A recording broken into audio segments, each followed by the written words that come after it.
Hello and welcome. My third ride. I've tried to record a few others, but I've had quite a few technical issues. And again today, I've got technical issues with this. I was only able to record the first 20 minutes, and then I wasn't able to record after that until I got to the finish line. So it was a bit of a mishmash of a video, but I thought I'd put it together anyway. It's all part of Matt King's group. They've decided to go up Alpe Du Zwift today, unbanded.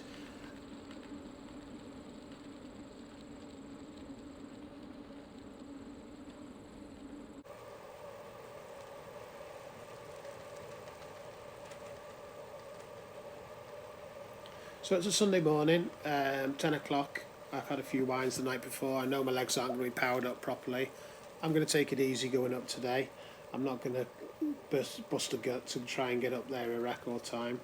I've done it in 72 minutes once, and it was the first time I ever went up, but I've not get anywhere near that since. So if I can get close to that, 120, 130, then that'll be fine. But like I said, not too much power in my legs this morning.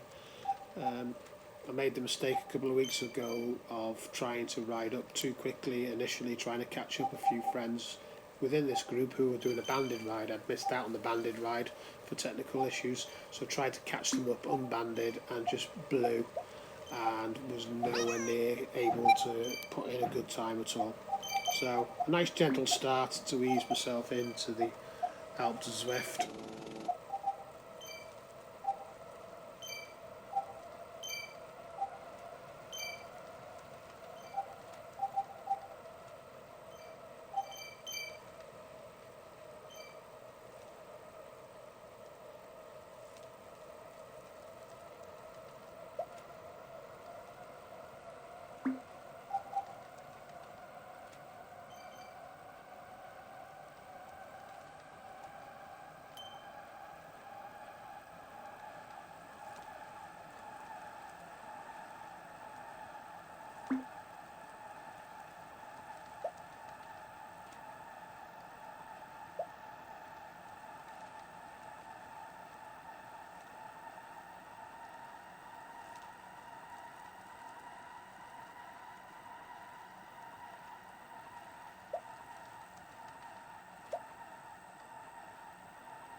So here we go then, we're at the bottom of Alpe Du Zwift. The group have all stayed together pretty much. Obviously there's a lot of differences in PBs going up the hill. I'll see how I get on today, but I'm certainly not expecting to do a PB. but here we go.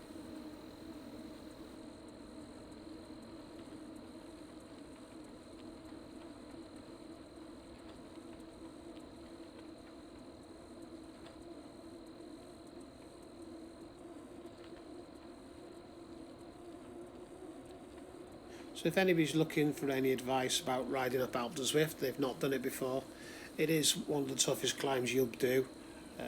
You know, we're starting off 7-8% here, but it goes up well above 10 for most of it.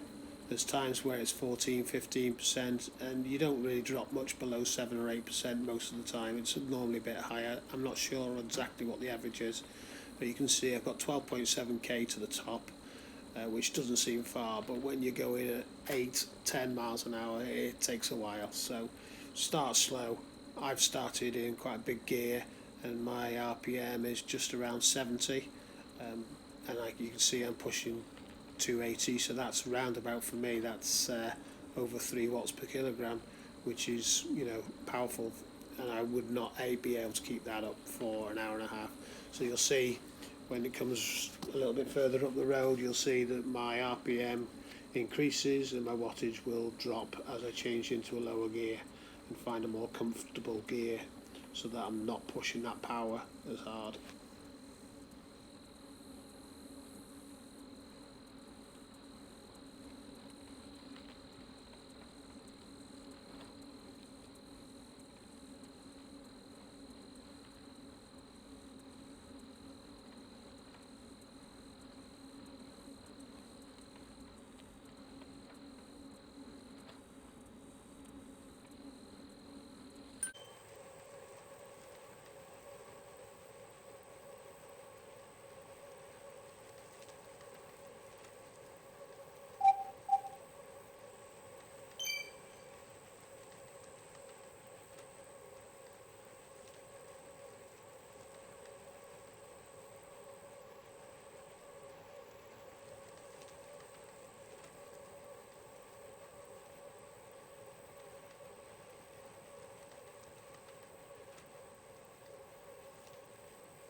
So now you'll see that I've changed gear, I've gone into the small ring, increased my revolutions per minute, decreased my wattage because of that, and I just wouldn't be able to sustain pushing that power out all the way up, and I'm not, you know, I'm not even at the first bend yet.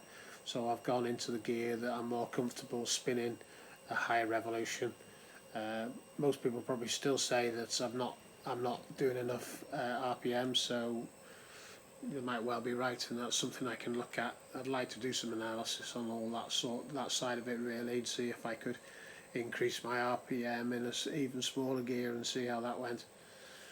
So this is it now. I'm off. You can see the gaps in between some of the people, which went up quite quickly, really.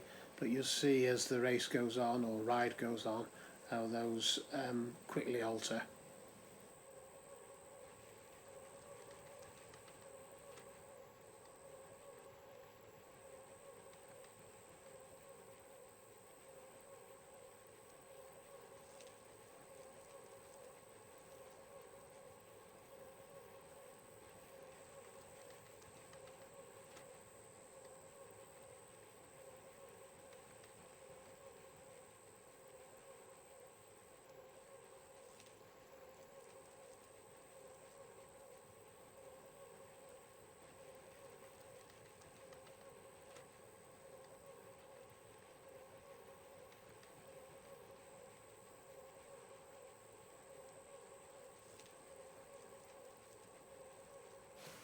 One little bit of advice I would give to people if they were going to be doing this is to try and do it once every couple of weeks, once every 2 weeks maybe.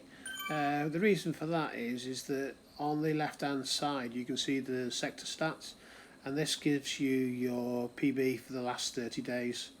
So you can compare how you are between hairpins and that gives you good understanding of how you're doing compared to another ride that you might have done, and also having to think about how you actually got on that ride and whether you were struggling greatly or your heart rate was too high, so you could pace yourself a lot more.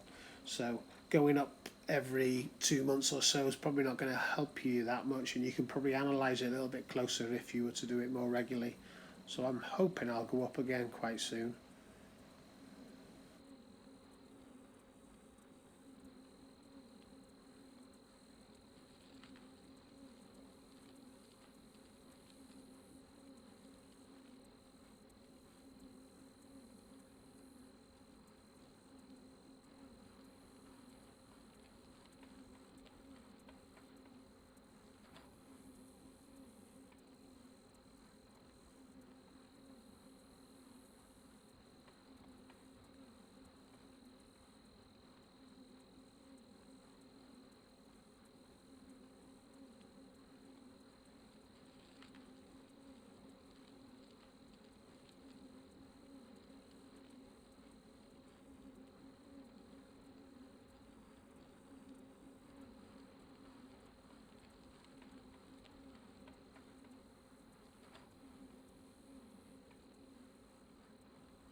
So there goes C. Clegg. He's just gone past me with ease. I didn't try and get on his back wheel at all.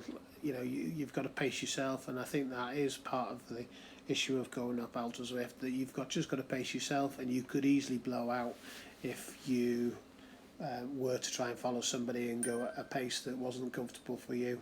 So he goes, and I think he finishes about 4 minutes ahead of me by the time he gets to the top. Um, but, you know, like I said, you've just got to pace yourself, really.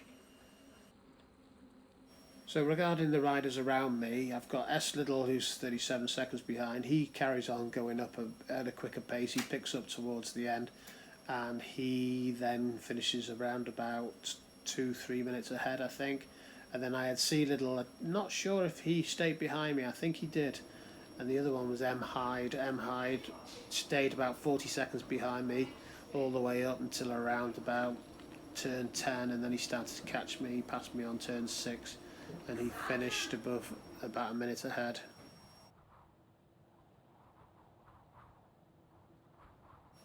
So I think my finish time was around about 1:35. I cruised around the top trying to get my legs going again because I were struggling a bit with power and lactic acid.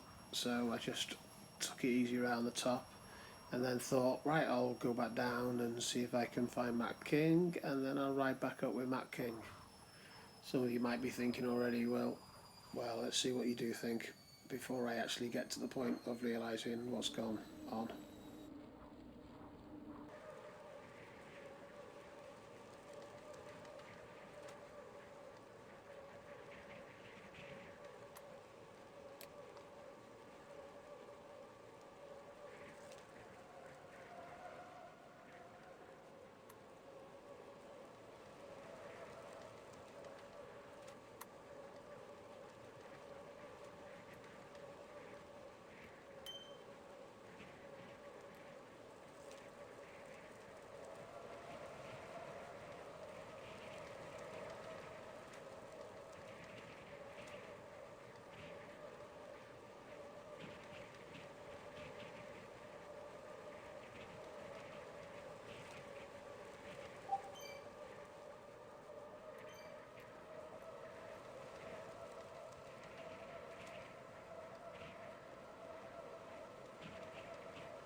So I'm on my way back down the hill and I'm going through the different riders nearby and I come across Matt King. He's coming up to turn 6, I think that was. So in a minute I'll go back to my own view and I'll carry on back down the hill so that you can see that I'm going to try and ride with him then to try and get him to the end. Matt said he was going to try and do it in under 2.5 hours, and I thought that, he rides with us every week and I see how well he does with us, and obviously it's a different kettle of fish going up Alpe Du Zwift, but I thought that he might be inside the 2.5 hours this time round. So, but I thought I'd ride with him towards the end.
So there we go. Don't try this at home. 70k going down Alpe Du Zwift. There's Matt, quick U-turn, safely around the corner. Could have easily fallen off, but was able to manoeuvre quite well around the bend. So here I am trying to help Matt up the hill.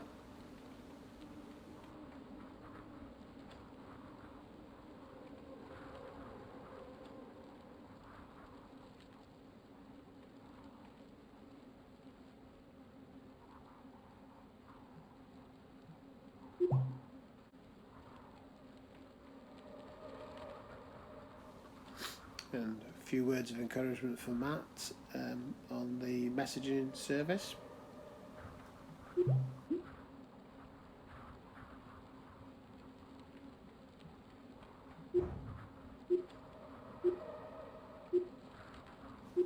So at this point I didn't know whether I was holding Matt up by getting right in front of him and not allowing him to pass, because you can get stuck behind people and it does become what you do become aware that you can get slowed down yourself. So I thought, oh god, I'm slowing him down here, that's not going to help him at all. So I changed my view so I could see him and hopefully try to push away a little tiny bit from him.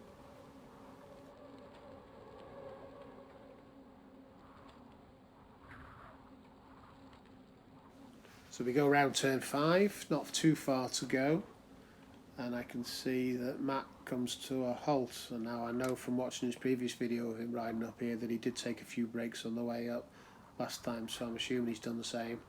So I come to a halt because I'm still trying to help him ride up, or give him the motivation of at least not riding on his own. So just tried to stop there and just try to find out what was going on.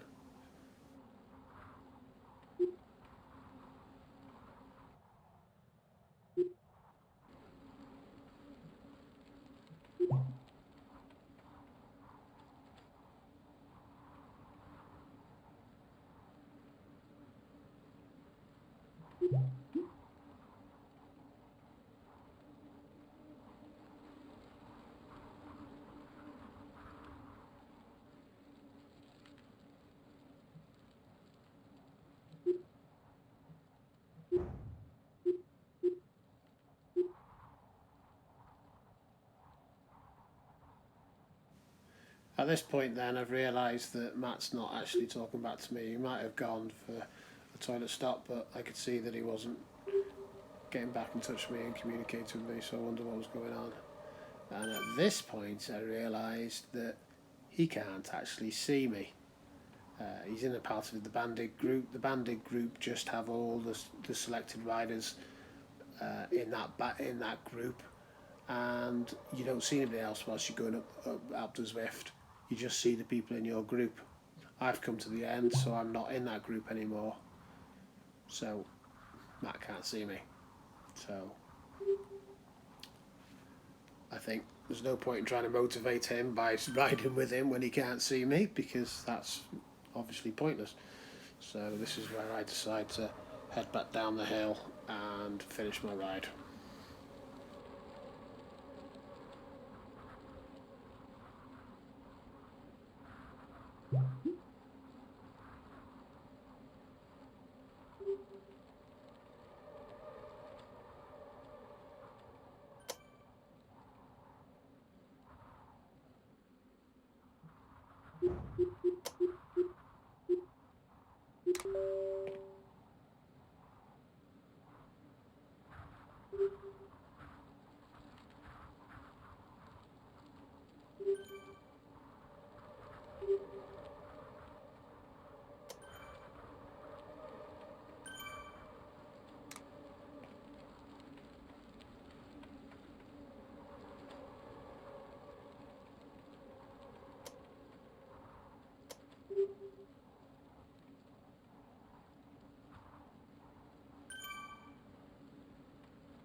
So thanks for watching the video, my third video.